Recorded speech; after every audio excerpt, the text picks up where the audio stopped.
إن الحمد لله نحمده ونستعينه ونستغفره ونعوذ بالله من شرور أنفسنا ومن سيئات أعمالنا من يهده الله فلا مضل له ومن يضلله فلا هادي له وأشهد أن لا إله إلا الله وأشهد أن محمدا عبده ورسوله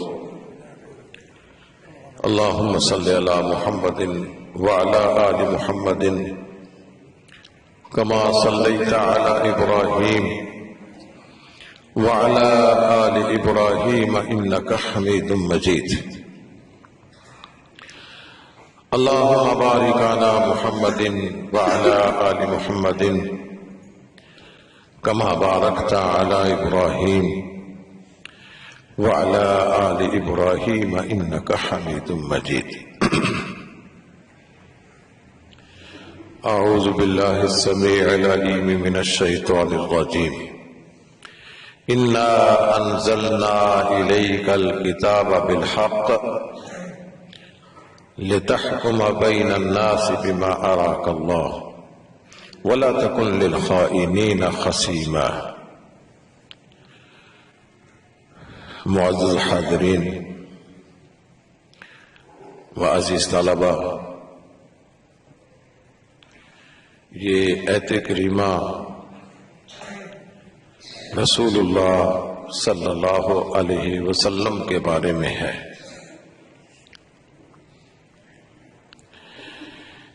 میں نے اس لیے تلاوت کی ہے کہ ہمیں یہ پتہ چلے کہ ہم نے دینی معلومات کہاں سے حاصل کرنی ہے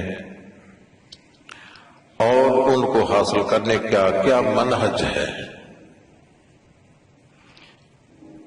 اس آیت کریمہ میں اللہ تعالیٰ نے اپنے حبیب سے فرمایا ہے کہ انا انزلنا الیک الکتاب بالحق، ہم نے یہ کتاب آپ پر جو اتاری ہے وہ حق کے ساتھ اتاری ہے۔ اس میں باطل، خلاف واقعہ، جھوٹ، اس کی کوئی آمیزش نہیں ہے، صاف صاف حق پر مبنی یہ کتاب ہے۔ یہ کیوں اتاری ہے؟ لِتَحْكُمَ بَيْنَ النَّاسِ بِالْحَقِّ، تاکہ آپ لوگوں کے درمیان حق کے ساتھ فیصلہ کریں۔ کیسے فیصلہ کریں؟ بِمَا أَرَاكَ اللَّهُ، جس طرح اللہ نے آپ کو سمجھایا ہے، جس طرح اللہ نے آپ کو تعلیم دی ہے، جس طرح اللہ نے آپ کو بتلایا ہے۔ امام بخاری رحمہ اللہ تعالی انہوں نے اپنی صحیح میں الجامع الصحیح، یہ صرف حدیث کی کتاب ہی نہیں ہے بلکہ زندگی گزارنے کا پورا منہج اس میں موجود ہے، پورا طریقہ کہ ہم نے زندگی کیسے گزارنی ہے۔ ایک زندگی گزارنے کے لیے انسائکلوپیڈیا جسے کہتے ہیں،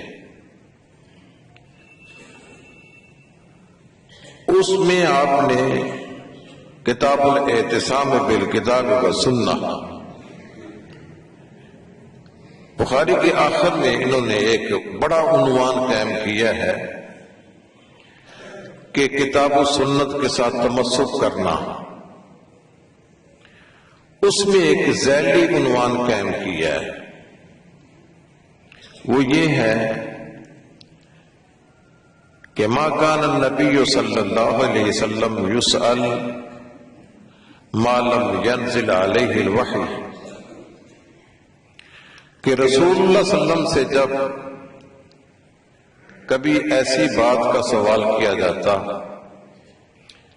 جس کے بارے میں کوئی وحی نہیں اتری ہوتی تھی، یعنی آپ کو اس سوال کا جواب دینے کے لیے آپ کے پاس وحی نہیں ہوتی تھی، تو کیا کہتے؟ لا ادری، کہ مجھے پتا نہیں ہے، یا یوں کہتے لم یجب حتی ینزل علیہ الوحی، آپ خاموشی اختیار کرتے یہاں تک کہ آپ کے پاس وحی آ جاتی۔ تو اس کا مطلب یہ ہے ہمارے پیغمبر خود اس بات کے پابند سے کہ آپ کسی بات کا جواب اپنی رائے سے، اپنی قیاس سے نہ دیں۔ امام بخاری نے آگے یہ الفاظ بیان کیے ہیں، لم یقل برأی ولا بقیاس، کہ آپ اس سوال کا جواب اپنی رائے، اپنے قیاس سے نہیں دیتے تھے، آپ صاف صاف کہہ دیتے بھی مجھے پتا نہیں ہے، یا آپ خاموش رہتے حتی ینزل علیہ الوحی، یہاں تک کہ آپ پر وحی نازل ہوتی۔ تو اس کا صاف صاف مطلب یہ ہے کہ ہم نے جو زندگی گزارنی ہے وہ ہم نے وحی کے مطابق گزارنی ہے، اس میں ہم نے اپنی مرضی نہیں کرنی ہے۔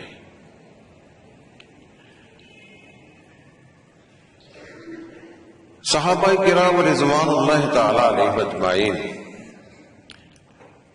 وہ بھی اگر انہیں کسی بات کا علم نہ ہوتا تو وہ رسول اللہ صلی اللہ علیہ وسلم کے پاس آتے اور آ کر سوال کرتے، وحی کی روشنی میں وہ اپنی زندگی گزارتے تھے۔ اس کا نتیجہ یہ نکلا ہے کہ اللہ تبارک و تعالیٰ نے انہیں دنیا میں ہی اپنی رضامندی کا سرٹیفکیٹ عطا کر دیا ہے، رضی اللہ عنہم ورضوا عنہ، اللہ ان سے راضی ہو گیا اور وہ اللہ سے راضی ہو گئے۔ اب یہ بات کہ رسول اللہ صلی اللہ علیہ وسلم جب آپ سے کوئی سوال کیا جاتا تو آپ خاموشی اختیار کرتے، وحی کا انتظار کرتے اور یہ کہہ دیتے کہ مجھے اس بات کا علم نہیں ہے۔ اس میں انسان کی اپنی توہین نہیں ہے کہ انسان کہے کہ اتنا بڑا نبی ہو کر کہتا ہے کہ مجھے اس بات کا علم نہیں ہے۔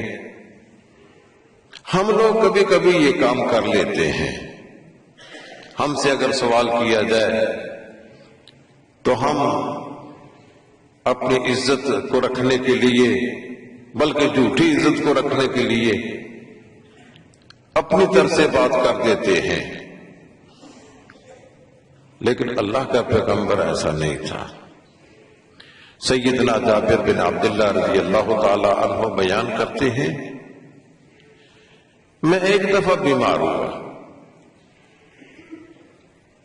تو رسول اللہ صلی اللہ علیہ وسلم اور سیدنا ابو بکر رضی اللہ تعالی عنہ میری تیمارداری کرنے کے لیے پیدل تشریف لائے۔ جب میرے پاس آئے نا تو میں بیماری کی تاب نہ لا کر بے ہوش ہو گیا۔ رسول اللہ صلی اللہ علیہ وسلم نے وضو کیا اور وضو کا پانی مجھ پر چھڑکا تو مجھے ہوش آ گیا۔ میں نے یہ سوال کر دیا، یا رسول اللہ انا صاحب مال، میں مالدار آدمی ہوں۔ اللہ اکبر۔ حضرت جابر رضی اللہ تعالیٰ عنہ بڑے غریب آدمی تھے، پہلے بڑے ہی غریب آدمی تھے۔ ان کے باپ جب فوت ہو گیا نا تو بیٹے کو بلایا، جی اکلوتا ہی بیٹا تھا ان کا، 9 بہنیں تھیں اور 1 بھائی۔ جنگ احد پہ جانے سے پہلے اپنے بیٹے کو بلایا، بیٹا میں تجھے 2 باتیں کہنا چاہتا ہوں۔ ایک یہ ہے کہ میرے ذمہ قرضہ ہے، تم نے اس قرضے کو اتارنا ہے۔ اور دوسری یہ بات تیری 9 بہنیں ہیں، تم نے ان کا خیال رکھنا ہے۔ بس میں تجھے 2 ہی باتیں کہنے لگا ہوں۔ جنگ احد میں شہید ہو گئے، اور شہید بھی اس طرح ہوئے کہ کفار نے آپ کی شکل کو بگاڑ دیا۔ حضرت جابر بن عبداللہ کو جب پتہ چلا کہ میرے باپ شہید ہو چکے ہیں تو گئے باپ کا چہرہ دیکھنے کے لیے۔ باپ کا چہرہ دیکھا، اپنے آپ پر نہ کنٹرول نہ کر سکے، رونے لگے، آنسو بہانے لگے۔ رسول اللہ صلی اللہ علیہ وسلم نے فرمایا جابر تم کیوں روتے ہو؟ آج سے پہلے اللہ تعالیٰ نے کبھی کسی بندہ بشر سے براہ راست گفتگو نہیں کی ہے، اور تیرے باپ سے اللہ نے براہ راست گفتگو کی ہے۔ اتنا بڑا اعزاز ہے تیرے باپ کا، تو روتا کیوں ہے؟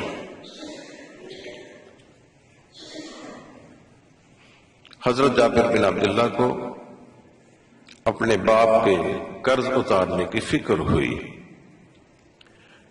یہودیوں کی کھجوریں تھیں جو باپ کے ذمے تھیں۔ حضرت جابر نے یہ پیشکش کی، بھئی تم میرا سارا ہی باغ لے لو، میرے باپ کا قرضہ چھوڑ دو۔ وہ بنیا قسم کے لوگ تھے، ان کو اس بات کا علم ہوا کہ باغ میں کھجوریں تھوڑی ہیں اور قرضہ زیادہ ہے، وہ اس بات پر آمادہ نہ ہوئے۔ رسول اللہ صلی اللہ علیہ وسلم نے فرمایا کہ جابر تم باغ کی کھجوریں توڑو اور ہر کھجور کی جنس الگ الگ رکھ دینا۔ رسول اللہ صلی اللہ علیہ وسلم صبح آئے اور کھجوروں کے ڈھیروں کا چکر لگایا، ایک ڈیری پر بیٹھ گئے اور ان کو کھجوریں دینا شروع کر دیں۔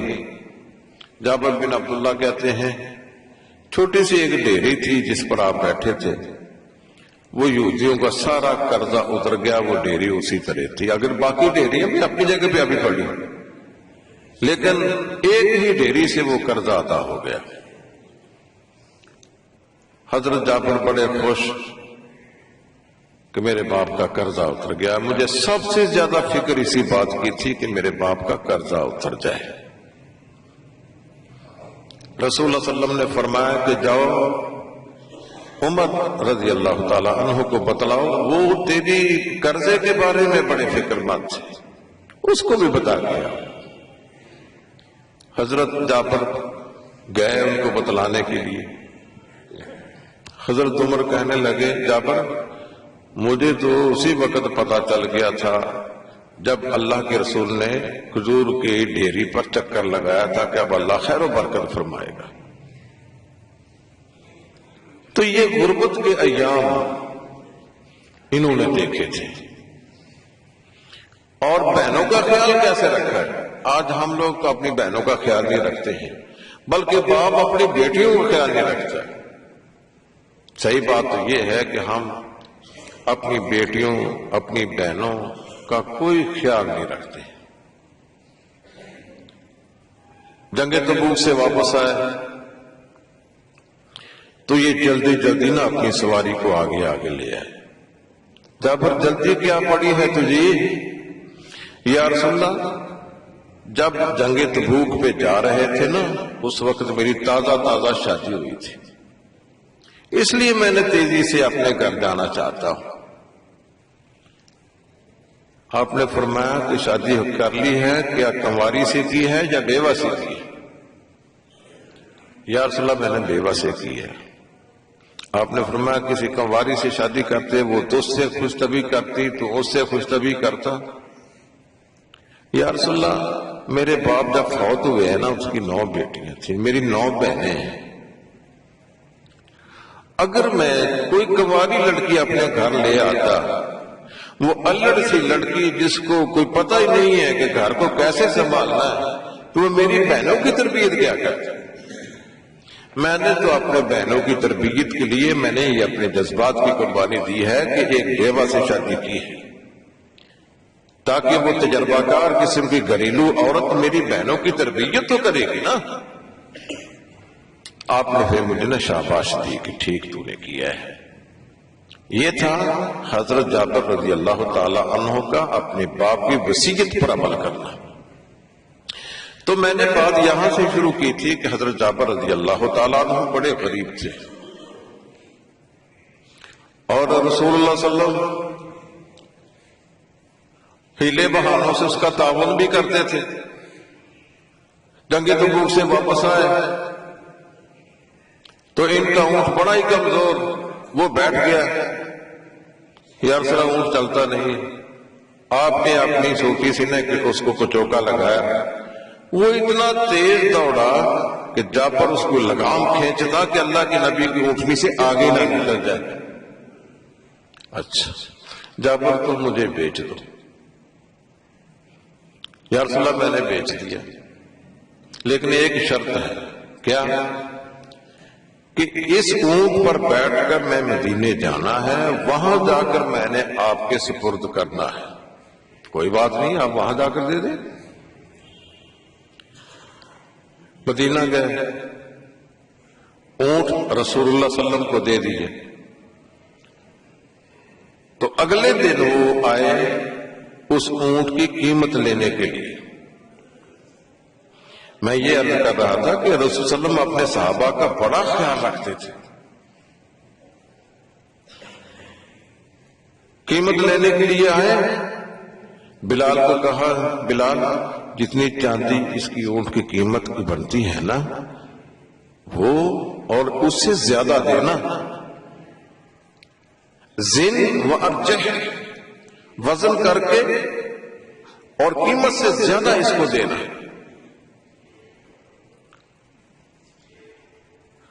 رسول صلی اللہ علیہ وسلم نے بلال کو کہہ دیا، ان کو قیمت ادا کر دی گئی اور قیمت سے کچھ زیادہ دے دیا گیا۔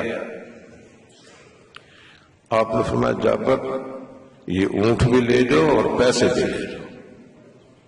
اس طرح رسول اللہ صلی اللہ علیہ وسلم نے اپنے صحابہ کا تعاون کیا کرتے تھے، خاص طور پر ان صحابہ کا جو غریب آتے تھے۔ سیدہ فاطمہ جو آپ کے لختے جگر ہیں، شادی ہوگی حضرت علی رضی اللہ تعالیٰ عنہ سے۔ ولیمے کے لیے کیا ہوا؟ ہم لوگ تو ولیمہ کھلا کر لوگوں کی جیبیں پہاڑ ڈالتے ہیں۔ وہ میرج ہال کے آگے آدمی بٹھا دیتے جو کھانا کھا کے جاتے ہیں نا، ان کو جیبوں کو ہلکا کرتے ہیں۔ کوئی غریب آدمی کسی کے ولیمے پر جاتا ہی نہیں ہے کہ میں جاؤں تو کیا لے کر جاؤں، کتنا دوں کتنا نہ دوں۔ ہم نے بہت غلط قسم کی رسمیں ادا کر رکھی ہیں۔ اگر کسی نے کسی کا تعاون کرنا ہے، یہ کوئی تعاون کا ذریعہ نہیں ہے، یہ تو جیبوں سے پیسہ کھینچنے کا طریقہ ہے۔ حضرت علی رضی اللہ تعالی عنہ کا ولیمہ، سعد بن ابی وقاص کہتے ہیں علیہ کبش، میں مینڈا ذبح کر کے لاتا ہوں۔ ایک انصاری صحابی کہتے ہیں کہ میں آٹا لے کر آتا ہوں، ایک صحابی کہتے ہیں کہ میں چاول لے کر آتا ہوں۔ یہ ہے تعاون۔ ولیمے پر تعاون کیا جاتا ہے، نہ کہ ولیمے پر لوگوں کی جیبوں سے پیسے کھینچے جاتے ہیں۔ رسول اللہ صلی اللہ علیہ وسلم جنگ خیبر سے واپس آ رہے تھے، سیدہ صفیہ رضی اللہ تعالی عنہ سے شادی کی، تو ان کا ولیمہ کیا کیا؟ فرمایا آپ نے کہ ایک دسترخوان زمین پر بچھا دو۔ صحابہ سے فرمایا جس کے پاس کوئی بچا کھچا کھانا ہے نا، زیادہ راہ سفر کے دوران وہ کھانے کے لیے گھر سے چیزیں لے کر آئے ہو، وہ اس دسترخوان پر بکھیر۔ اور کسی نے کھجوریں بکھیر دی، کسی نے پنیر بکھیر دیا، کسی نے زیتون کا تیل لا دیا، کسی نے گھی لا دیا۔ ہاں جی ولیمۃ صفیہ رضی اللہ، یہ ولیمہ ہے۔ تو میں یہ عرض کر رہا تھا کہ حضرت جابر رضی اللہ تعالی عنہ یہ غریب اور رسول صلی اللہ علیہ وسلم ان کا تعاون کرتے ہیں بہانوں سے، ہیلوں سے۔ حضرت جابر کہتے ہیں کہ جو چاندی کا ٹکڑا آپ نے زیادہ دیا تھا نا، وہ میں نے ایک تھیلی میں ڈال کر رکھ لیا، وہ برکت کے طور پر۔ تو تھیلی کے اندر میں جو چیز ڈالتا نا، وہ اس اضافے کی وجہ سے وہ ختم ہونے کو نہیں آتا تھا۔ وہ جب ہرا مدینہ میں ایک دفعہ کچھ لوگوں نے بغاوت کر دی تھی وقت کی حکومت کے خلاف، اس وقت ایک واقعہ ہرا ہوا ہے۔ کہتے ہیں کہ اس وقت جو لوٹ کھسوٹ ہوئی نا، تو میری تھیلی سے کسی نے وہ اضافہ بھی نکال لیا، اس وقت میں اس سے محروم ہوا۔ تو حضرت جابر رضی اللہ تعالیٰ عنہ کہتے ہیں کہ میں بیمار ہو گیا تو میں رسول اللہ صلی اللہ علیہ وسلم سے عرض کیا، یا رسول اللہ انا صاحب مال، میں مالدار ہوں، فکیف اصنع بمالی، میں اس مال کا کیا کروں؟ میں چاہتا ہوں کہ صدقہ خیرات کر دوں، آپ بتائیں کہ میں اپنے رشتہ داروں میں کس طرح بانٹوں، کیسے دوں؟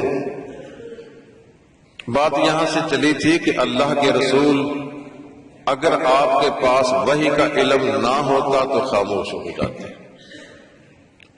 حضرت جابر نے سوال کیا کہ میں مال کے بارے میں کیا کروں، آپ خاموش ہو گئے۔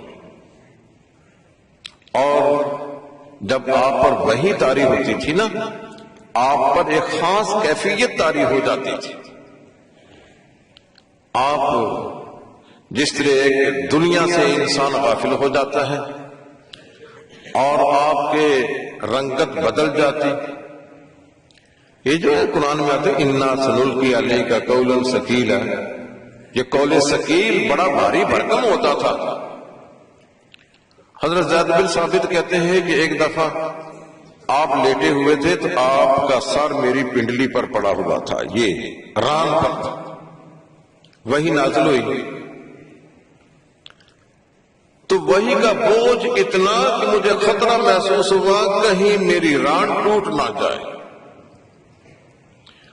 اور اسی طرح ایک صحابی کہتے ہیں کہ میں نے دیکھا آپ اونٹنی پر سوار تھے، جب آپ پر وحی آئی تو اونٹنی آپ اس وحی کی تاب نہ لا کر زمین پر بیٹھ گئی اور اپنی گردن کو زمین پر بچھا دیا۔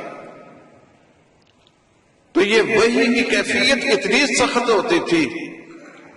حضرت جابر کہتے ہیں کہ آپ پر وحی کی کیفیت طاری ہوگی، میں پہچان گیا کہ آپ پر وحی نازل ہو رہی۔ فرشتہ وحی اپنی وحی مکمل کر کے چلے گئے تو آپ نے پھر یہ آیت پڑھ کر سنا دی، یوصیکم اللہ فی اولادکم للذکر مثل حظ الانثیین۔ مال کو کیسے آپ نے دینا ہے، یہ نہیں کہ آپ بڑے بیٹے کے نام لگوا دیں، بیوی کے نام لگوا دیں، رشتہ داروں کو محروم کرنے کے لیے آپ کسی کو دے جائیں۔ فرمایا کہ یوصیکم اللہ فی اولادکم للذکر مثل حظ الانثیین، پورا ایک ضابطہ اتار دیا، اس کو ضابطہ وراث کہتے ہیں کہ کس طرح تم نے اپنے مال کو تقسیم کرنا ہے، اپنی مرضی نہیں کرنی ہے۔ یہ ضابطہ میراث جب اتار دیا گیا، آخر میں اللہ نے فرمایا تلک حدود اللہ، یہ اللہ کی حدیں ہیں۔ ومن یطع اللہ ورسولہ، جو ان کی حدوں کی پاسداری کرے گا نا، یدخلہ جنات تجری من تحتہا الانہار، اللہ ان کو سدا بہار باغات میں داخل کر دے گا، اس میں ہمیشہ ہمیشہ کے لیے انہوں نے رہنا ہے۔ اور جو وَمَن يَعْصِ اللَّهَ وَرَسُولَهُ وَيَتَعَدَّ حُدُودَهُ، جس نے اللہ کی نافرمانی کی، حدوں کو تجاوز کیا، حدوں کو توڑا، ضابطہ میراث کے مطابق اپنی جائیداد کو تقسیم نہ کیا، فرمایا کیا ہوگا اس کے لیے؟ فرمایا وَمَن يَعْصِ اللَّهَ وَرَسُولَهُ وَيَتَعَدَّ حُدُودَهُ يُدْخِلْهُ نَارًا خَالِدًا فِيهَا، اللہ اس کو بھڑکتی ہوئی آگ میں داخل کرے گا جس میں ہمیشہ ہمیشہ کی اس میں رہنا ہے۔ تو یہ میں عرض کر رہا تھا کہ خود رسول اللہ صلی اللہ علیہ وسلم کا یہ منہج تھا، طریقہ تھا کہ اگر آپ سے کوئی سوال کیا جاتا جس کا جواب آپ کو وحی سے نہ ملتا تو آپ خاموش رہتے۔ سیدنا عبداللہ بن مسعود رضی اللہ تعالیٰ عنہ کہتے ہیں ایک دفعہ ہم مدینہ سے باہر گئے تو رستے میں یہودیوں کی ایک جماعت سے ہمارا ٹکراؤ ہو گیا۔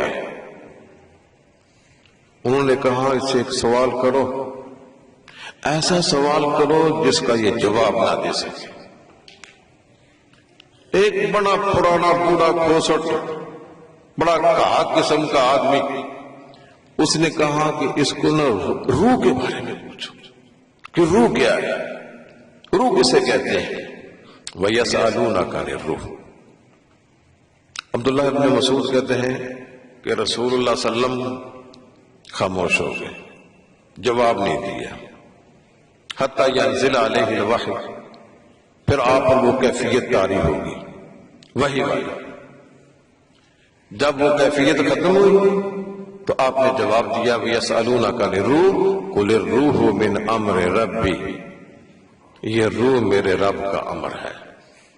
دنیا زور لگا رہی ہے، سائنسدان زور لگا رہے ہیں اس روح کی حقیقت کو معلوم کرنے کے لیے، لیکن آج تک ان کو کوئی سرا ہاتھ نہیں آیا ہے کہ روح کیا چیز ہے۔ وَمَا أُوتِيتُم مِّنَ الْعِلْمِ إِلَّا قَلِيلًا، بس تھوڑا بہت علم ملا ہے، لیکن روح کی حقیقت اور اس کی تہ تک پہنچ جائے یہ نہیں، کسی کو نہیں پتا، یہ اللہ کا امر ہے۔ تو رسول اللہ صلی اللہ علیہ وسلم خود اگر آپ سے کوئی سوال کیا جاتا آپ خاموش رہتے، کوئی جواب نہ دیتے، زیادہ سے زیادہ یہ بھی کہہ دیتے کہ لا ادری، بھی مجھے پتا نہیں۔ رسول اللہ صلی اللہ علیہ وسلم سے سوال کیا کہ یا رسول اللہ آپ بتائیں یہ زمین ہے نا، یہ دھرتی، ای البقاء خیر و ای البقاء شر، اس زمین میں سے کون سا خطہ جو ہے وہ بہتر ہے اور کون سا خطہ بدتر ہے؟ یہ سوال ہوا۔ آپ نے فرمایا لا ادری، مجھے پتہ نہیں۔ بھئی اس میں کون سی انسلٹ ہے، کون سی حد تک ہے انسان کی اگر وہ یہ کہہ دے کہ مجھے پتہ نہیں پتہ، علم اللہ کو ہے۔ آپ نے لا ادری، مجھے پتا نہیں۔ جبرائیل آئے گا نا میرے پاس، وہ جو نبیوں کو وحی لانے والا ہے نا، اس کو بڑا علم ہے۔ کتنے انبیاء آئے ہیں، کتنے نبی آئے ہیں، وحی لانے پر وہ مامور، اس کے پاس بڑا علم ہے۔ جب وہ آئیں گے نا میں ان سے پوچھوں گا کہ اے جبرائیل مجھ سے یہ سوال ہوا ہے، میں نے تو صاف صاف کہہ دیا کہ لا ادری، مجھے پتا نہیں۔ جبرائیل آئے، پوچھا جبرائیل بتاؤ ای البقاء خیر و ای البقاء شر، جبرائیل نے بھی ہاتھ کھڑے کر دیے لا ادری، یا رسول اللہ مجھے پتا نہیں۔ رب العالمین کے پاس جب کبھی بات کرنے کی اجازت ملے گی نا، وہاں یہ تو نہیں ہے ہر کوئی اٹھے اور بات کرنی شروع کر دے۔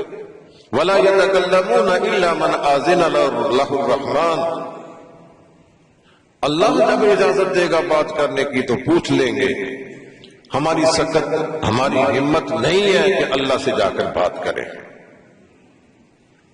گئے، اللہ نے اجازت دی بات کرنے کی،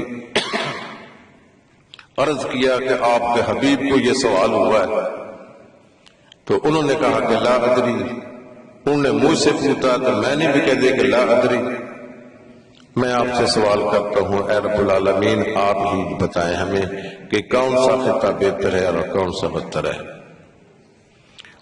اللہ تبارک و تعالیٰ نے جبرائیل کو بتلا دیا، اور جبرائیل علیہ السلام نے آ کر رسول اللہ صلی اللہ علیہ وسلم کو بتلا دیا۔ آپ نے فرمایا این السائل، اس سائل کو تلاش کرو نا جس نے یہ سوال کیا تھا۔ آپ نے فرمایا کہ خیر البقاء مساجدها وشر البقاء اسواقها، بہترین خطہ یہ اللہ کی مسجدیں ہیں اور بدترین خطہ یہ بازار ہے۔ یہ اللہ کا ذکر ہوتا ہے یہاں، اور یہاں لوگوں کو بتایا جاتا ہے کہ ہم نے کیسے زندگی گزارنی ہے، پڑھانے کا سلسلہ جاری ہے۔ یہ خیر البقاء خطوں میں سے بہترین خطہ ہے، اور بدترین خطہ یہ بازار جہاں جھوٹی قسمیں، جھوٹ، فراڈ اور لوگوں کی جیبوں پر ڈاکے ڈالے جاتے ہیں۔ شر البقاء اسواقها، یہ تو تھے رسول اللہ صلی اللہ علیہ وسلم کی ذات گرامی۔ آپ کبھی اپنی رائے سے، اپنی قیاس سے جواب نہیں دیا تھا، یہ بات پکی ہے۔ اب آتے ہیں ہم صحابہ کرام کی طرف، جن کی رسول اللہ صلی اللہ علیہ وسلم نے تربیت کی تھی۔ ان کو بھی اگر کسی بات کا علم نہ ہوتا تو وہ پوچھتے بھئی اس کا جواب کیا ہے؟ فَاسْأَلُوا أَهْلَ الذِّكْرِ إِن كُنتُمْ لَا تَعْلَمُونَ، اگر تمہیں کسی چیز کا علم نہیں ہے نا تو اہل ذکر سے پوچھ لو، اہل علم سے پوچھ لو۔ رسول اللہ صلی اللہ علیہ وسلم کے دور میں ایک واقعہ ہوا، جنگ پہ گئے مجاہدین، سردی کا موسم، پانی تو وہاں ہوتا ہی نہیں ہے، کبھی کبھار پانی مل جاتا ہے، اور رات کو ایک آدمی کو احتلام ہو گیا، ٹھنڈی رات، ٹھنڈی ہوا، بارش پڑ رہی ہے، سر پر زخم ہے، خون بہ رہا ہے۔ اس نے مسئلہ پوچھا بھی میں نے نہانا ہے، کیا کروں گا؟ تو ایسے حالات میں اللہ کے رسول کی اجازت ہے کہ جب پانی کے استعمال کرنے سے کسی زخم کے بڑھ جانے کا، بیماری کے بڑھ جانے کا اندیشہ ہو تو تیمم کر لیا جائے۔ تیمم جس سے حد سے اصغر سے ہے، بے وضو انسان ہو جائے، پانی نہ ملے تو وضو سے تیمم کیا جا سکتا ہے۔ اسی طرح غسل کرنا ہے، پانی ہے نہیں، اگر ہے تو اس کے استعمال سے تکلیف ہوتی ہے، بیماری بڑھنے کا اندیشہ ہے، تو پھر بھی تیمم کر لیا جائے۔ حد سے اکبر اور حد سے اصغر سے پانی کی بجائے تیمم کر لیا جاتا ہے۔ انہوں نے کہا بھئی نہیں، نہانا ہی پڑے گا، تیرے لیے تیمم جائز نہیں ہے۔ اس نے کہا چلو ٹھیک ہے جی، اور پانی سر پہ ڈالا، ٹھنڈک تھی، سردی پڑ رہی تھی، وہ زخم پر پڑا، زخم بگڑ گیا، خراب ہو گیا، اس کی ڈیتھ ہو گئی، مر گیا بیچارہ۔ رسول اللہ صلی اللہ علیہ وسلم سے اس بات کا تذکرہ ہوا، آپ نے کہا الحمدللہ، اللہ ان کو مارے، وہ اس کی جان کو لے بیٹھے ہیں۔ ان کو چاہیے تھا کہ اگر ان کو کسی بات کا علم نہیں تھا یہ پوچھ لیتے، اپنی مرضی سے کیوں مسئلہ بتلایا، اس کی جان کیوں لی ان لوگوں نے؟ قاتلہم اللہ، اللہ ان کو مارے۔ اس لیے میرے بھائی، اگر ہمیں کسی بات کا علم نہیں ہے تو آپ کسی اہل علم سے پوچھ لیں، اپنی طرف سے کوئی بات نہ کریں۔ یہ نبی کریم بلکہ انبیاء کے بعد اگر کسی کا علم ہے تو وہ ابو بکر صدیق رضی اللہ تعالیٰ عنہ کا علم ہے۔ انبیاء کے بعد سب سے زیادہ عالم ابو بکر صدیق رضی اللہ تعالیٰ عنہ۔ ان کے پاس ایک دادی آتی ہے کہ میرا پوتا فوت ہو گیا ہے، کیا مجھے اس کی وراثت سے کوئی حصہ ملے گا؟ حضرت ابو بکر صدیق نے کہہ دیا کہ لا اجد لک فی کتاب اللہ شیئا، بڑھیا، اللہ کی کتاب کی میں نے تلاوت کی ہے، مجھے تو اس میں کوئی حصہ نہیں ملتا ہے، کوئی ذکر نہیں آتا ہے کہ کسی جگہ پہ تیرا حصہ مقرر کیا گیا ہو۔ البتہ میں نا اہل علم سے پوچھتا، معلوم کرتے ہیں، معلوم کیا، پتہ کیا تو نا ایک چھوٹے سے صحابی ہیں محمد بن مسلمہ،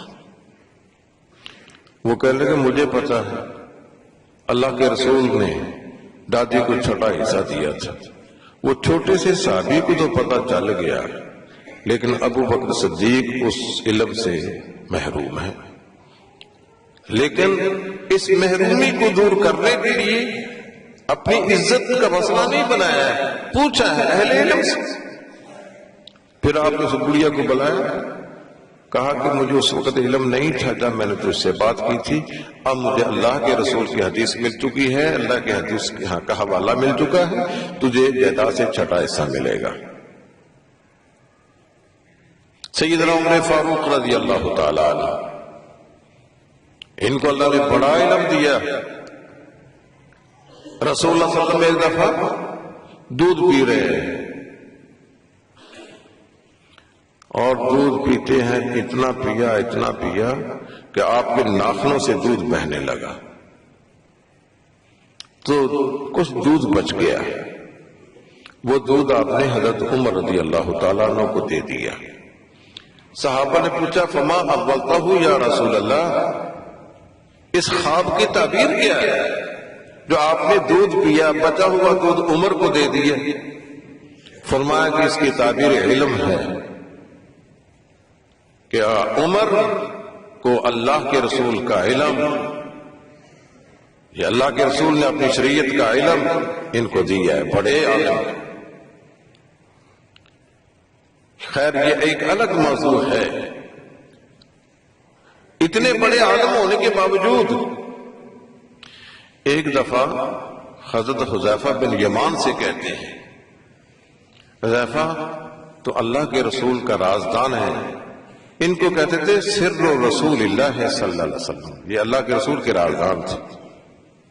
نبی کریم نے نا ان کو مدینہ میں رہنے والے منافقین کی فہرست بتا دی کہ فلاں فلاں منافق ہے۔ ایک قیامت تک آنے والے شر پسند عناصر کی تعداد کتنی ہے اور کون کون سے نام بنام حضرت حذیفہ کو بتلا دیے تھے۔ یہ حضرت حذیفہ نبی کریم کے رازدان، حضرت عمر رضی اللہ تعالی عنہ اتنے بڑے عالم ہونے کے باوجود حضرت حذیفہ سے پوچھتے ہیں، حذیفہ اب مجھے بھی وہ لسٹ دکھاؤ نا جہاں منافقین کے نام لکھے ہوئے ہیں۔ حضرت حذیفہ کہتے ہیں امیر المومنین، آپ ہمارے آنکھوں کے تاج ہیں، سر کے تاج ہیں، لیکن یہ رسول اللہ صلی اللہ علیہ وسلم کا راز ہے، میں کسی کو دینے کے لیے تیار نہیں ہوں۔ اسی طرح حضرت انس رضی اللہ تعالی عنہ ایک دفعہ باہر گئے، گھر دیر سے آئے، ان کی والدہ ام سلیم وہ پوچھتی انس تم دیر سے کیوں آئے ہو؟ امی جان مجھے اللہ کے رسول نے کہیں کام بھیجا تھا۔ کس کام بھیجا تھا؟ امی جان یہ اللہ کے رسول کا راز ہے، میں نہیں یہ بتانا چاہتا، اپنی ماں کو نہیں بتلایا، اللہ کے رسول کے راز کو میں نہیں بتلاؤں گا۔ یہ حضرت عمر رضی اللہ تعالی عنہ حذیفہ سے پوچھتے ہیں، وہ کہتے ہیں کہ یہ نہیں، یہ اللہ کے رسول کا راز میں اس فرشت میں آپ کے حوالے کر دوں، ایسا نہیں ہو سکتا۔ اگلی بات سنیے ذرا، وہ کہتے ہیں کہ ٹھیک اللہ کے رسول کا راز مجھے نہ بتلاؤ، یہ تو بتا دو اس فرشت میں میرا نام تو نہیں ہے، اس فرشت میں کہیں میرا نام تو نہیں ہے جو منافقین کی فرشت ہے، اتنا ڈر تھا ان کو اللہ تعالیٰ، کہیں میرا نام تو اس میں درج نہیں ہے۔ حضرت عمر رضی اللہ تعالی عنہ جب کوئی جنازہ آتا نا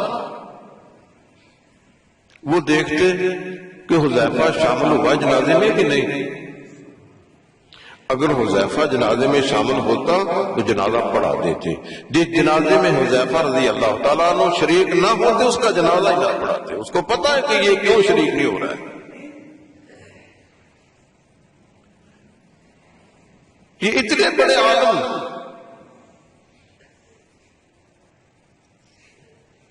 ایک دفعہ حضرت ابو موسیٰ اشعری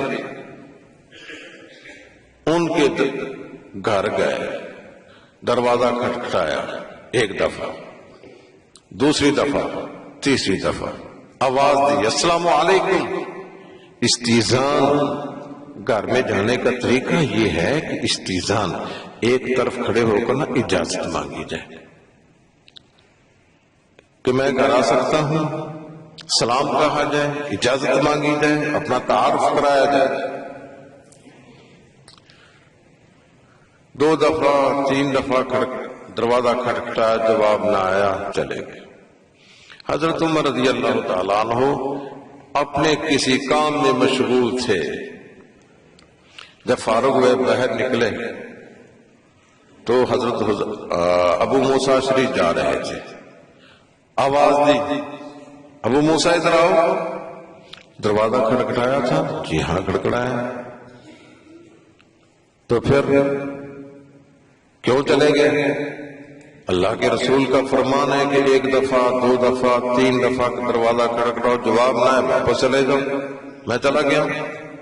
اچھا یہ اللہ کے رسول کا فرمان ہے تو مجھے کیوں نہیں پتا چلا اس بات کا؟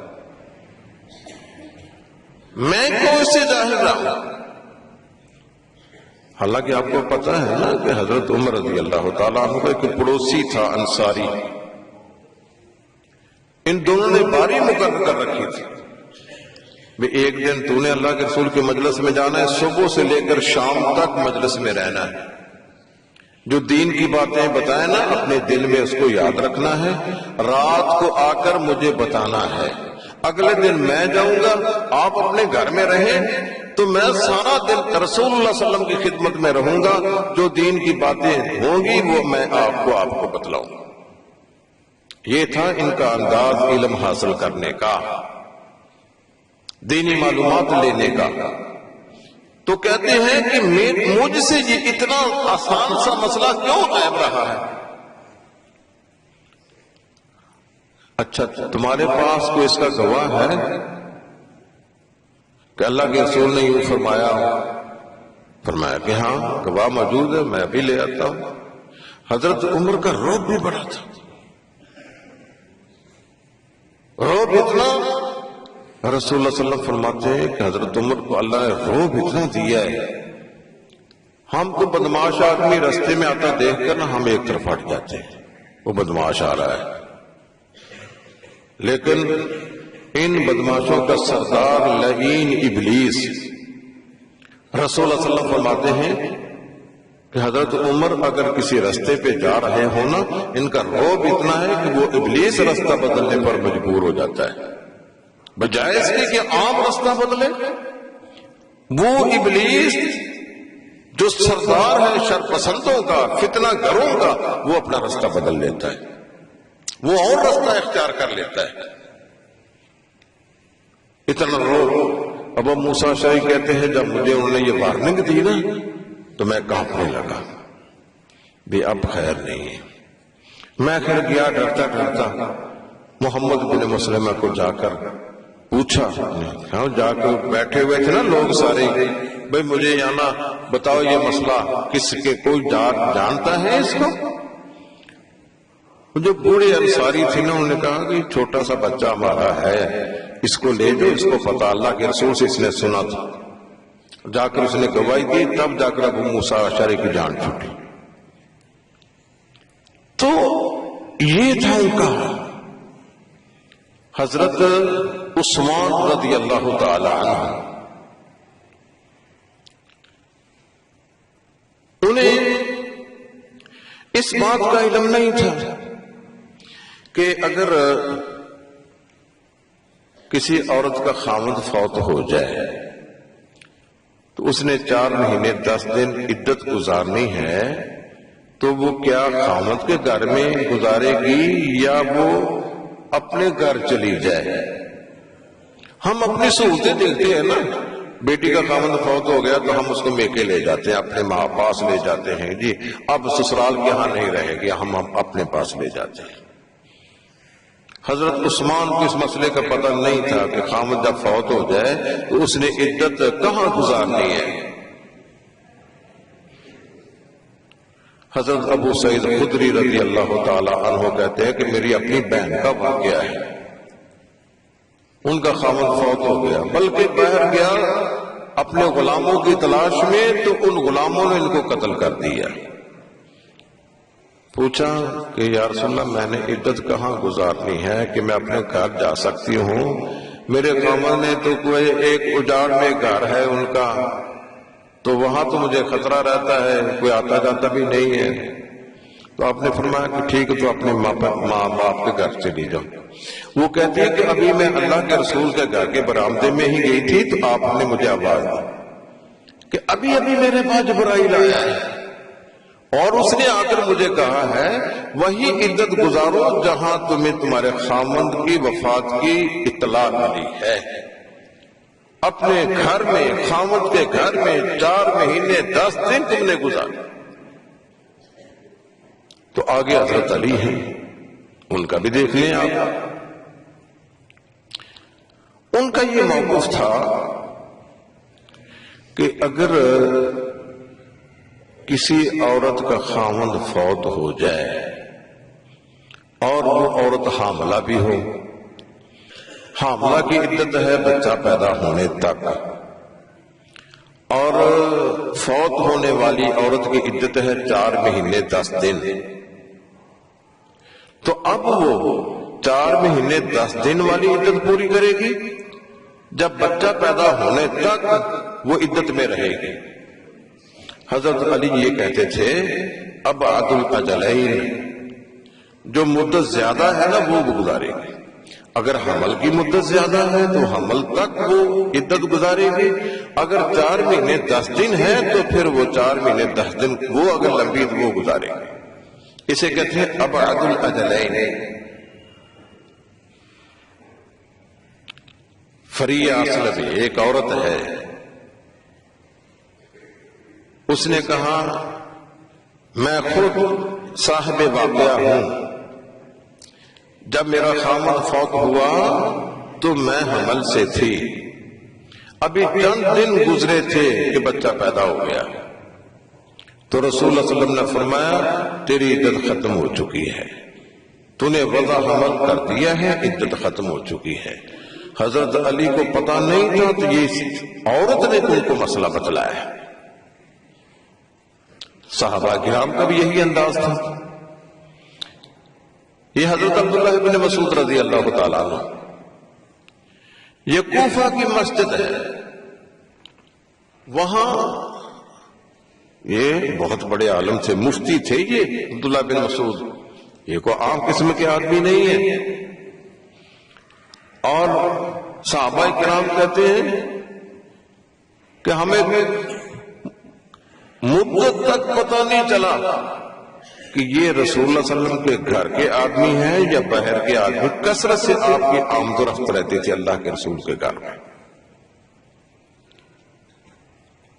ان کی کوفہ کی جامع مسجد میں ایک وفد آیا، ایک قبیلے والے آئے، ایک مسئلہ پوچھا ان سے کہ ہماری بیٹی کا نکاح ہوا تھا، اور نکاح ہوا تھا ابھی رخصتی نہیں ہوئی تھی، نکاح کے بعد رخصتی نہیں ہوئی تھی تو خامد فوت ہو گیا۔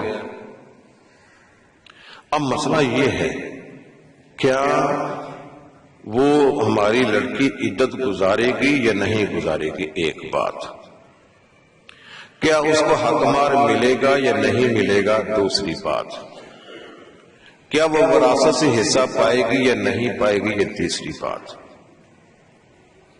یہ مسئلہ عبداللہ بن مسعود سے پوچھا۔ اگر نکاح ہونے کے بعد طلاق مل جائے نا تو اس عورت پر کوئی عدت نہیں ہوتی ہے، یہ قرآن کا مسئلہ ہے۔ وَإِن طَلَّقْتُمُوهُنَّ مِن قَبْلِ أَن تَمَسُّوهُنَّ فَمَا لَكُمْ عَلَيْهِنَّ مِنْ عِدَّةٍ۔ حق مار کا بھی اسی طرح ہے کہ رخصتی نہیں ہوئی ہے، زیادہ سے زیادہ آدھا حق مار اس کو مل جاتا ہے، پورا حق مار نہیں ملتا ہے۔ تو یہ فوت ہونے والا جو ہے اس کے بارے میں مسئلہ ہے۔ حضرت عبداللہ ابن مسعود نے کہا کہ مجھے پتا نہیں ہے، صاف سی بات ہے، میں تمہیں اپنی طرف سے بات کر کے میں اپنی آخرت نہیں خراب کرنا چاہتا ہوں، مجھے پتا نہیں، مجھے نہ 1 مہینے کی مہلت ہو، 1 مہینہ، وہ 1 مہینہ آتے جاتے رہے پتا کرنے کے لیے۔ عبداللہ بن مسعود کہتے ہیں دیکھو بھائی، میں نے بڑی کوشش کی ہے اس مسئلے کو پتا کرنے کے لیے کہ مجھے کوئی حدیث مل جائے، اللہ کے رسول کا فرمان مل جائے، مجھے نہیں مل سکا ہے۔ اب میں تمہیں ایک بات اپنی طرف سے کرنے لگا ہوں، لیکن اس بات کی میں وضاحت کر دوں، اگر وہ بات صحیح ہے تو یہ میرے اللہ کی عطا ہے، اگر یہ بات غلط ہے منی و من الشیطان اللہ و رسولہ منہ بریٰ، اگر بات غلط ہو تو میرا قصور ہے، اللہ اور اللہ کا رسول اس سے بری ہے۔ یہ وضاحت کر دی پہلے۔ تو مسئلہ کیا ہے؟ اس عورت کو عدت گزارنا پڑے گی 4 ماہ 10 دن، جس کا نکاح تو ہوا، رخصتی نہیں ہوئی، خاوند فوت ہو گیا، اس کے ذمہ عدت ہے 4 ماہ 10 دن کی، اور اس کو حق مار بھی پورا ملے گا، آدھا نہیں، پورا حق مارے سے، اور اسے خاوند کی جائیداد سے وراثت بھی ملے گی۔ 3 باتیں۔ پھر آپ مدینہ آئے، یہ مسئلہ بتلانے کے بعد نا کوفہ سے مدینہ آئے، آپ وہاں کوفہ میں گورنر تھے، مدینہ آئے۔ مدینہ جو اہل علم کا گڑھ تھا، وہاں صحابہ کرام رہتے تھے، تو ان سے کہا بھائی میں ایک مسئلہ بتلا کے آ گیا ہوں، میرے ذہن میں کھٹک ہے، میرا ضمیر مطمئن نہیں ہے، اب تم بتاؤ۔ وہاں اسلمی قبیلے کا ایک آدمی وہ کھڑا ہوا، وہ کہنے لگا یہ ہمارے گھر کا مسئلہ، بروا بنت واشق ہماری بیٹی تھی، ہم نے بیٹی کا نکاح کیا اور بیٹی کی رخصتی کرنے سے پہلے خاوند فوت ہو گیا۔ عبداللہ بن مسعود، جو تو نے فیصلہ کیا یہی فیصلہ رسول اللہ صلی اللہ علیہ وسلم نے کیا تھا۔ ففرح عبداللہ بن مسعود فرحا شدیدا، عبداللہ بن مسعود بڑا خوش ہوئے، یا اللہ تیرا شکر ہے، اس عاجز بندے کی بات، اس کی لاج تو رکھ لی، میری بات رسول اللہ صلی اللہ علیہ وسلم کی بات کے مطابق نکلی ہے۔ یا ابو ہریرہ کو آپ لوگ جانتے ہیں، انہوں نے رسول اللہ صلی اللہ علیہ وسلم کی رفاقت میں 2.5-3 سال گزارے ہیں۔ وہ فرماتے ہیں کہ میرا حافظہ اتنا تیز نہیں تھا، بات کرتا بھول جاتا، میں نے کہا یا رسول اللہ میرے ذہن کی گرفت اتنی مضبوط نہیں ہے، میرے لیے آپ دعا کر دیں۔ کہتے ہیں کہ اللہ کے رسول نے فرمایا یہ زمین پر چادر بچھاؤ، اور آپ نے چادر پر کچھ پڑا، فرمایا چادر کو اکٹھی کر لو، اکٹھی کر کے سینے سے لگا لو۔ ابو ہریرہ کہتے ہیں کہ میں چادر کو سینے سے لگایا، میرا حافظہ اتنا مضبوط ہو گیا، جو بھولی بسری باتیں تھی نا وہ بھی میری ذہن کی گرفت میں آ گئی، اتنا حافظہ میرا تیز ہو گیا۔ یہ وہ ابو ہریرہ ہے، اور اس ابو ہریرہ کو راوی اسلام کہتے ہیں۔ دن رات اس بندے نے وقف کر دیا تھا رسول اللہ صلی اللہ علیہ وسلم کی احادیث کو پڑھنے پڑھانے کے لیے۔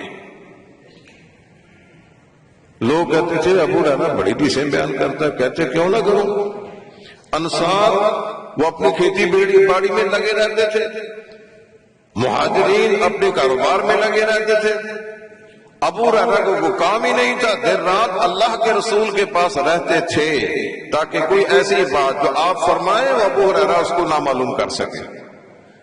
اتنے بڑے عالم حدیث کے، وہ مسئلہ بیان کرتے ہیں کہ جو آدمی صبح سحری کے ٹائم اٹھے نا اور اس کو جنابت کا غسل کرنا ہے تو جب تک غسل نہ کر لے وہ روزہ نہ رکھے. یہ مسئلہ بڑے شد و مد سے بیان کرتے تھے کہ جنابت کی حالت میں روزہ نہیں رکھا جا سکتا، جب تک غسل نہ کرے وہ روزہ نہ رکھے. مروان بن حکم اس نے کہا کہ ابو ہریرہ اتنی شد و مد سے اس مسئلے کی تبلیغ کرتے ہیں، اس کی تحقیق تو ہونی چاہیے، اس کی جستجو تو ہونی چاہیے. انہوں نے 2 آدمی مقرر کیے. یہ گھر کا مسئلہ ہے، اندرونی مسئلہ ہے، یہ باہر کے آدمی کو یہ پتہ نہیں ہوگا. ایک آدمی کو بھیجا ام سلمہ رضی اللہ تعالی عنہا کے پاس اور دوسرے کو بھیجا سیدہ عائشہ رضی اللہ تعالی عنہا کے پاس کہ تم پتہ کر کے آؤ، اس مسئلے کی تحقیق کر کے آؤ. ام سلمہ کے پاس وہ شخص گئے، جا کر پوچھا اماں جان یہ مسئلہ ہمیں درپیش ہے، آپ بتا سکتے ہیں کہ رسول اللہ صلی اللہ علیہ وسلم کو جب جنابت کی حالت ہوتی، ٹائم تھوڑا ہوتا تو آپ روزہ رکھ لیتے، بعد میں نہاتے تھے یا نہانے کے بعد روزہ رکھتے تھے؟ سیدہ ام سلمہ فرماتی ہیں اگر وقت تھوڑا ہوتا آپ روٹی کھا لیتے، پانی پی لیتے، روزہ رکھ لیتے اور بعد میں غسل کر کے نماز پڑھ لیتے تھے. حضرت عائشہ رضی اللہ تعالی عنہا کے پاس بھی گئے تو انہوں نے بھی اسی طرح بتلایا کہ بسا اوقات ایسا ہوتا تھا میرے پاس اللہ کے رسول آتے اور آپ کو نہانے کی ضرورت ہوتی، آپ نہائے بغیر کھانا کھا لیتے، روزہ رکھ لیتے، بعد میں نماز سے پہلے غسل کر کے نماز پڑھا دیتے.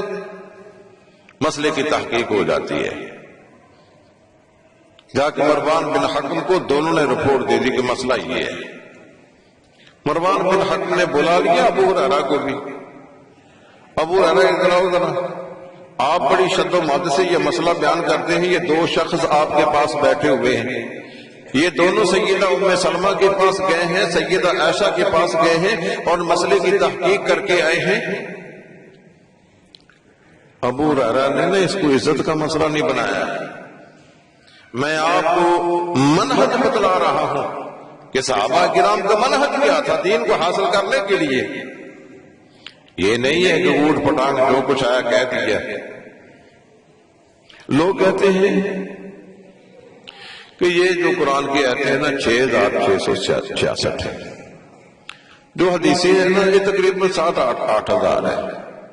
گنتی کی حدیثیں ہیں اور گنتی کی آیتیں ہیں، لیکن ہماری ضروریات بے شمار ہیں، بہت ضروریات ہیں. معاشرے کی اتنی ضروریات ہیں، محدود آیات، محدود احادیث بے شمار مسائل کو حل نہیں کر سکتی. اس لیے ضرورت ہے کہ ہم رائے، قیاس، عقل، فکر اس سے اپنے مسئلے بتلائیں. یہ جو فقہ کی کتابیں ہیں نا، یہ ہدایہ، شرح وقایہ، قدوری، کنز دقائق، اس کی بنیاد ہی یہی ہے کہ دنیا کے مسائل زیادہ، آیات محدود، احادیث محدود، وہ پوری نہیں ہو سکتی، کر سکتی ہماری ضروریات کو. اس لیے ضرورت ہے قیاس کرنے کی، ضرورت ہے رائے دینے کی، اپنی فکر کو استعمال کرنے کی. اسی بنیاد پر یہ کتابیں لکھی گئی ہیں. جبکہ ہمارا دعویٰ یہ ہے اليوم اکملت لکم دینکم واتممت علیکم نعمتی ورضیت لکم الاسلام دینا. دین کامل ہے، قیامت تک کے لیے کامل ہے، اور انسانی ضروریات سب دین میں سمو دی گئی ہیں. دنیا کے کوئی ضرورت آپ کو ایسی نہیں ہوگی جس کا حل آپ کو کتاب و سنت سے نہ ملے. امام بخاری نے اس چیلنج کو قبول کیا ہے کہ کوئی مسئلہ ایسا آپ کا دنیا کا ایسا ہو جس کا حل آپ کو کتاب و سنت سے نہ ملتا ہو، بتاؤ. امام شافعی یہ کہا کرتے تھے بتاؤ میرے پاس کوئی ایسا مسئلہ لاؤ اور میں تمہیں بتلاؤں گا، کتاب و سنت سے اس کا حل کر کے دکھاؤں گا. یہ ضرورت ہی نہیں ہے کہ ہم اس بنیاد پر کتابیں لکھیں کہ ہمارے کتاب و سنت سے مسائل حل نہیں ہوتے. اس لیے یہ بات سرے سے غلط ہے۔ حضرت ابو ہریرہ مروان کے پاس بیٹھے ہیں اور ان کو پتا چل گیا کہ میرا موقف غلط ہے، صحیح نہیں ہے، اللہ کی رسول کی تعلیمات کے مطابق نہیں ہے۔ وہ کہتے ہیں ما سمعت هذا من رسول اللہ صلی اللہ علیہ وسلم، میں نے یہ بات براہ راست اللہ کے رسول سے نہیں سنی تھی۔ اخبرنی بذالک فضل بن عباس و اسامۃ بن زید، مجھے یہ بات فضل بن عباس نے بتلائی تھی یا مجھے اسامہ بن زید نے بتلائی تھی، ان کے بتلانے پہ میں نے آگے اس کی تشہیر کرنا شروع کر دی۔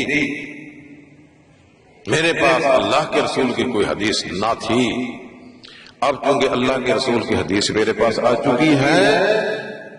صحیح مسلم کے یہ الفاظ ہیں فرجع ابو ہریرہ عن ذلک، ابو ہریرہ نے اپنی بات سے رجوع کر لیا کہ میں اپنی بات سے رجوع کرتا ہوں، بات وہی صحیح ہے جو ام سلمہ نے بتلائی ہے، بات وہی صحیح ہے جو حضرت اما عائشہ نے بتلائی ہے، ابو ہریرہ کی بات غلط ہے۔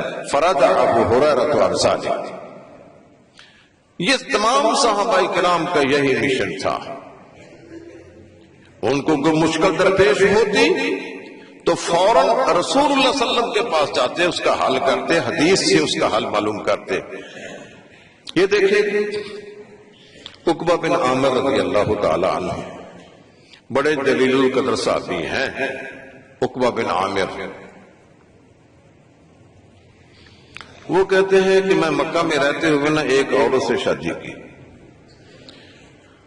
میں نے اپنا گھر آباد کر لیا، ہم بڑی خوشی سے ہنسی سے بڑی زندگی گزار رہے تھے۔ ایک دن راستے میں ایک حبشہ کے رہنے والی کالی کلوٹی عورت وہ ہمیں ملی۔ وہ کہتی ہے عقبہ آپ کو معلوم ہے کہ جس عورت سے تو نے نکاح کیا ہے میں نے اس کو اور تجھے دونوں کو دودھ پلایا ہے، تجھے بھی میں نے دودھ پلایا ہے اور اس کو بھی میں نے دودھ پلایا ہے۔ اب یہ مسئلہ بھی ذہن میں رکھ لیں کہ دودھ پلانے سے وہ رشتے حرام ہو جاتے ہیں جو خون سے حرام ہوتے ہیں۔ جس طرح خونی ماں کا رشتہ حرام ہے، اس طرح دودھ والی ماں کا رشتہ بھی حرام ہے۔ دودھ والی ماں کا خامد اس کا باپ بن جائے گا، دودھ والی ماں کے بچے اس کے بھائی بن جائیں گے، اس کی بیٹیاں اس کی بہنیں بن جائیں گی، اس کے خامد کا بھائی اس کا چچا بن جائے گا، دودھ والی عورت کا بھائی اس کا ماموں بن جائے گا۔ وہی رشتہ جو خون سے قائم ہوتا ہے دودھ پینے سے بھی وہی رشتہ قائم ہو جاتا ہے۔ جو رشتے خونی حرام ہیں اور وہ دودھ پینے سے بھی حرام ہو جاتے ہیں، لیکن اس کے لیے دو شرطیں ہیں۔ ایک یہ شرط کہ وہ دودھ اس نے کم از کم 5 مرتبہ پیا ہو، اور ایک مرتبہ پینے کا مطلب یہ ہے کہ وہ اپنی مرضی سے چھاتی کو منہ میں لے اور سیر ہو کر خود بخود چھوڑ دے۔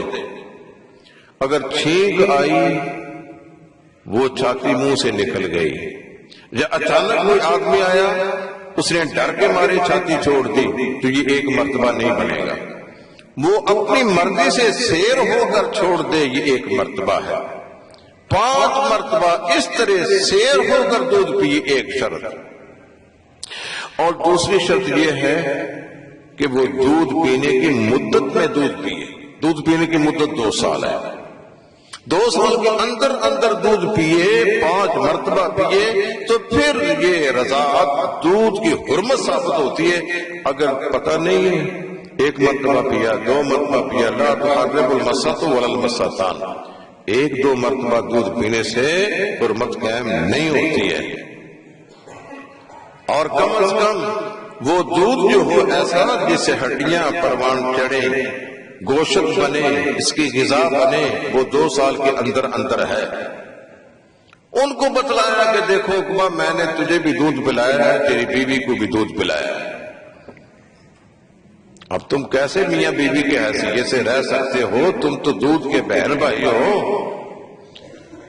حضرت عقبہ کہنے لگے مجھے تو پتہ نہیں ہے، نہ میرے ماں باپ کو علم ہے، نہ لڑکی کو علم ہے، نہ لڑکی کے ماں باپ کو علم ہے، لیکن دیکھیں نا ایک کھٹک دل میں آ جاتی ہے، وہ کانٹا لگ گیا ہے دل میں، اس کو نکالنے کے لیے، اپنے کھٹک کو دور کرنے کے لیے اپنے گھوڑے پر سواری کی ہے۔ پتہ ہے آپ کو مکہ سے مدینے کا سفر کتنا ہے؟ 250 میل اور تقریباً 450 یا 400 کلومیٹر ہے۔ فوراً گھوڑے پر سوار ہوئے ہیں، یہ نہیں کہ اتفاق سے جب کبھی مولوی مل جائے گا میں اپنے مسئلے حل کروا لوں گا۔ فوراً مکہ روانہ ہوئے ایک مسئلے کو پوچھنے کے لیے۔ ساری رات سفر کیا، سر پر گھوڑے کو دوڑایا، صبح کی نماز کے وقت وہاں پہنچے مسجد نبوی کے پاس۔ رسول اللہ صلی اللہ علیہ وسلم نماز پڑھانے کے لیے گئے یا نماز پڑھا کر واپس آئے تو وہ مسجد کے دروازے کے پاس کھڑے تھے عقبہ بن عامر۔ عقبہ مکہ سے کیسے آنا ہوا؟ وہ بھی صبح کے وقت، رات سفر کرتے رہے، کیا کوئی اتنی ایمرجنسی تھی تجھے، ہنگامی ضرورت؟ یا رسول اللہ ہاں۔ کیا؟ کہتے ہیں کہ میں نے ایک عورت سے شادی کی، ہنسی خوشی گھر میں ہم زندگی گزار رہے تھے، ایک سیاہ فام عورت اٹھی ہے اور اس نے یہ کہا کر ارزعتکما، میں نے تم دونوں کو دودھ پلایا۔ رسول اللہ صلی اللہ علیہ وسلم نے فرمایا کیف وقد قیل، عقبہ اب اس کا کیا حل ہو سکتا ہے؟ اس نے بات کہہ دی ہے، اس کی بات کو مانو، اب اس کی بات کو تسلیم کرو، وہ سامنے واقعہ ہے، جھوٹ تو نہیں بولتی، اس کو کیا ملے گا جھوٹ بولنے سے؟ اس نے بات کہہ دی ہے، ٹھیک ہے۔ حضرت عقبہ نے پھر یہ نہیں سوچا ہے کہ یہ بیوی چھوڑنا بڑی مشکل ہے، خرچہ میں نے کیا ہے تو کیسے چھوڑوں، لیکن آتے ہی ففارقہا عقبہ، اور عقبہ نے آتے ہی اس کو چھوڑ دیا، جاؤ اپنے گھر، میرا تو سے کوئی تعلق نہیں ہے۔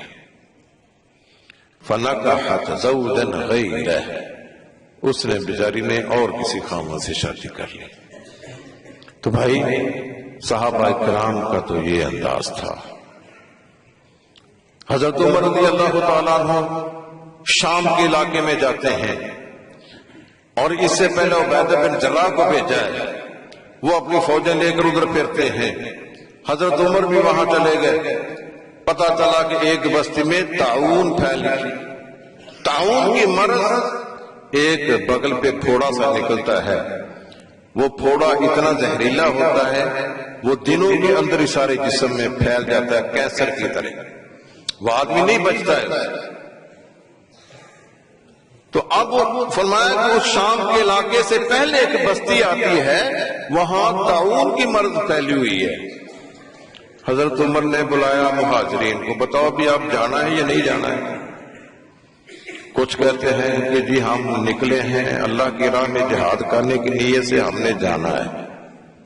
کچھ کہتے ہیں کہ نہیں، تم اپنے فوج کو، اپنے دوستوں کو، اپنے لوگوں کو خام کا ہلاکت میں مت ڈالو، نہ جاؤ، لیکن کوئی فیصلہ نہ ہو سکتا۔ انصار کو بدلایا، انصار نے بھی اسی طرح بات کی، کوئی فیصلہ نہ کر پائے کہ جانا ہے یا نہیں جانا ہے۔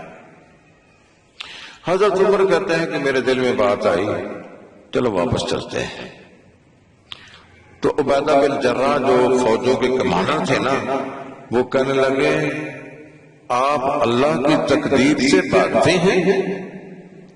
فرمایا کہ ہاں، ہم اللہ کی تقدیر سے اللہ کی تقدیر کی طرف بھاگتے ہیں، وہ بھی اللہ کی تقدیر ہے، ادھر بھی اللہ کی تقدیر ہے۔ اتنے میں عبد الرحمن ابن عوف وہاں آ گئے، وہ اس وقت موجود نہیں تھی، تو عبد الرحمن ابن عوف نے نا مسئلہ حدیث کا بیان کر دیا۔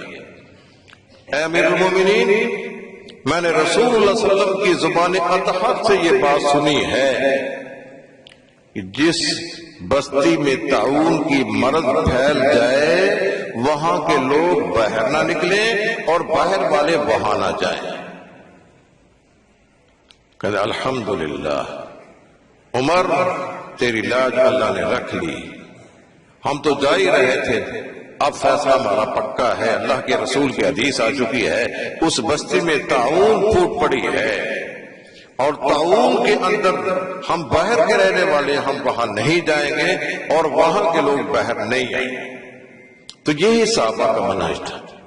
تو میرے بھائیوں، میرے عزیز دوستوں اور بزرگوں، ہمیں اسی قسم کے منہج کو لے کر چلنا ہے۔ ہم اہل حدیث ہیں اور اہل حدیث ہونے کے ناطے سے اپنے گھروں کے اندر بھی اسی منہج کو رائج کریں، اور جب آپ سے کوئی مسئلے مسائل کی کو ڈسکس ہوتی ہے اس وقت بھی اسی منہج کو سامنے رکھیں۔ حضرت اسماء بنت ابی بکر کہتی ہیں کہ رسول اللہ صلی اللہ علیہ وسلم نے فرمایا، قبر کے اندر جب سوال کیا جائے گا نا، ماذا تقول فی ھذا الرجل، اور تیرا اس آدمی کے بارے میں کیا خیال تھا؟ تو جو مومن آدمی کہے گا ھذا محمد، یہ آدمی محمد ہے صلی اللہ علیہ وسلم، رسول اللہ ہے، جو اللہ کے رسول ہیں، جاءنا بالبینات والہدی، وہ ہماری طرف کھلی کھلی دلیلیں، ہدایت کی باتیں لے کر آئے، فآمنا بہ، ہم نے اس کو مانا، وصدقناہ، ہم نے اس کی تصدیق کی، وسمعناہ، ہم نے اس کو سنا، وعملنا بہ، ہم نے اس پر عمل کیا۔ یہ ہے مسلمان کا منہج کہ اللہ کے رسول کی جب حدیث آ جائے پھر سب کچھ چھوڑ دیں، اس پر عمل کرنے کی فکر کر لیں۔ اللہ تبارک و تعالیٰ سے دعا کیجیے کہ اللہ ہمیں اس منہج کو اختیار کرنے کی توفیق عطا فرمائے، رسول اللہ صلی اللہ علیہ وسلم کی احادیث پر ہمیں عمل کرنے کی توفیق عطا فرمائے۔ وَأَقُولُ قَوْلِي هَذَا وَآخِرُ دَعْوَانَا الْحَمْدُ لِلَّهِ رَبِّ الْعَالَمِينَ۔